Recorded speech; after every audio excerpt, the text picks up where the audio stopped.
That's right, went down another 3 points after his big trip abroad. Oh, communist past of Obama's green job czar. Remember Van Jones, who ran the police watch group in Oakland and harassed police in the state of California? Well, he's just been given a green job czar post. And according to Newsbusters, he has a very checkered past, deep-rooted in radical politics, including black nationalism. Wow. Anarchism. Ooh. And communism. And you say there's nothing weird about Obama? Study says cats really do control humans. Well, I would say that communists really do control humans. Well, that's it for now from michaelsavage.com. Be sure to go on that site today and every day. And if you want to support the Savage Legal Fund, remember, Michael Savage Legal Fund is fighting for freedom of speech, both mine and yours. Today it's Michael Savage, tomorrow it's you. Send checks to 110 Pacific Avenue, Box 135, San Fran 94111. This fight is far from over.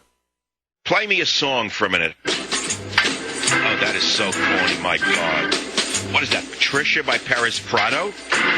Roller skating. Okay, I'll do some nostalgia for you. Roller skating. I got to get my head into roller skating music. That's what this is, roller skating music. Flushing Meadow Park roller rink. Circa 1956, 57, 58. Roller skating at night. My cousin and my uncle. He glided around the track. I was astounded. How could a middle-aged man glide around a track with his hands behind his back?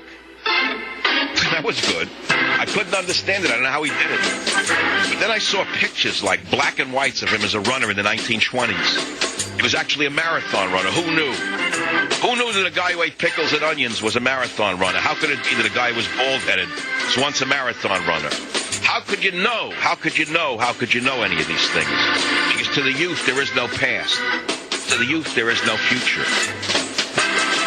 And who would have thought you'd wind up in Sizzler when you started out with a beret on the west, yeah, whatever.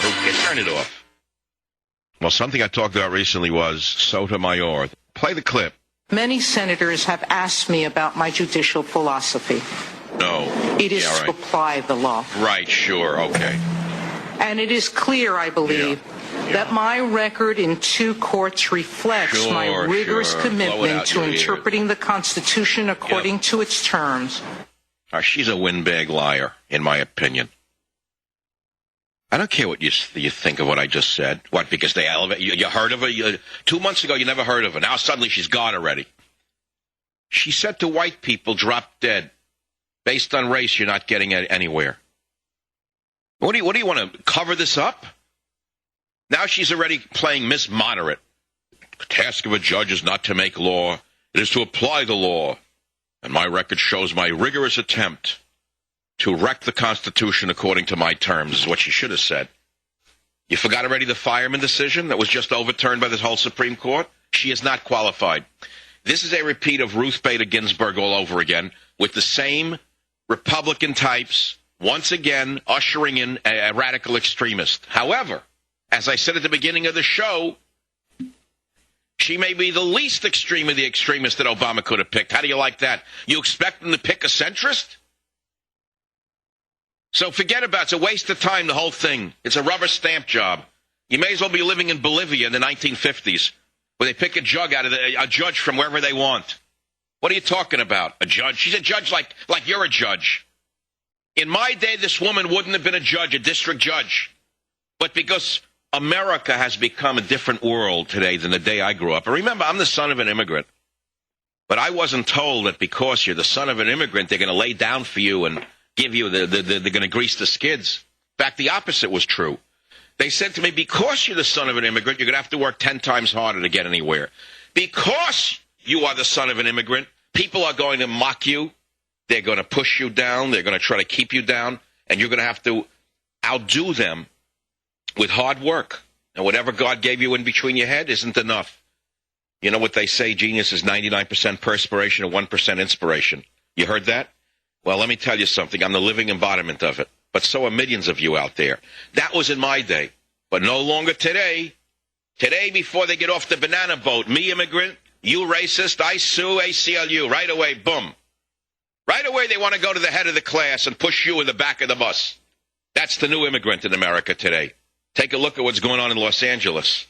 Take a look at what's going on in the city of Los Angeles and the state of California, what illegal immigrants have done, like a scythe through the state. Lied by the politicians, lie for them every day of the week. Take a look at the fact that 1/3 of all prisoners are illegal aliens. What are you going to do with that fact? Twist it? They didn't come here to work. They came here to rob, steal, rape, counterfeit, whatever they can get away with. Killing police, killing women, raping women, and running back across the border and laughing at you. Don't tell me I don't know what I'm talking about. You're a liar if you don't know the reality of it. And the politicians are the worst criminals of all, covering up for these criminals and liars. The politicians are gangsters. They're the godfather, every one of them. Every last criminal enterprise. Fronting for drug dealers, fronting for pimps, fronting for pornographers, fronting for Saudi Arabia, fronting for communist China, fronting for Cuba, fronting for Venezuela, and they're not fronting for you. Who's the hell is representing you? Tell me who the hell represents you in Congress. Tell me the last time you heard anyone get up there and talk about America and the soldiers and the police and the American family. Tell me the last time you heard anybody in Congress speak for you. You didn't, because they don't. The only people who do are Michael Savage and a few others in talk radio and many bloggers. That's it. That's the entire representation of the American people. The Tea Party's represented you. Did you see any broadcast on the media after July 4th? They spit on you. Those empty suits, those department store dummies without secondary sexual characteristics, like Wolf Blitzer, that piece of garbage. They don't represent the American people. They represent the criminals that run America. And they make believe you don't exist. So that's it. I look forward to the show every day because I work out my hostility and my depression. So what? What's wrong with that? That's a metaphor also. You're telling me that let us say, a competitive athlete is not working out something within him or herself through sports? Are you going to tell me that most entertainers, let's say strictly entertainers, don't have an animus within themselves that they're working out on stage? You don't understand entertainers if you think so. And I don't care how benign they present themselves. The fact is that they have an animus within them that needs activation through their profession, if you want to call comedy or acting or whatever a profession, which certainly it can be if you're talented at it. And I would venture to propose to you listening to this show, if you'd like to comment, that most people who achieve anything in the world have something that they were trying to prove. It's not so much that they were doing it necessarily for the good of humanity or just strictly for money. I'm talking about the real achievers on the planet, not the ordinary. Although even the ordinary achievement requires a tremendous amount of push. Where does that push come from? What is within a person that makes Sammy run? Remember the book, What Makes Sammy Run, many years ago? What's the animus within a person that would drive them so hard to succeed in some extraordinary way? I don't know. There's a lot of things working inside the human being, which was what makes us so utterly unbelievable. I mean, a dog lays on a step. You rub a dog on the stomach and give him a meal and take him for a walk. He lays on a step with his tongue out and rolls over for you to rub his belly. We're not dogs. We have higher aspirations. At least we should. That's what separates us from a dog. And if you just want to roll over and have the government rub your belly and give you a bone, go ahead, vote for Obama, because you've turned yourself into basically a pet. That's how I see it. I come from people who were immigrants. They all struggled. They wouldn't take a dime in a government handout. They'd rather throw themselves off a fire escape. Today, the government says you have to take it. You're not a good American unless you take a handout from the great Chairman Obama. It's crazy, the whole thing. It's upside down. But millions and millions of people see the world the way I do.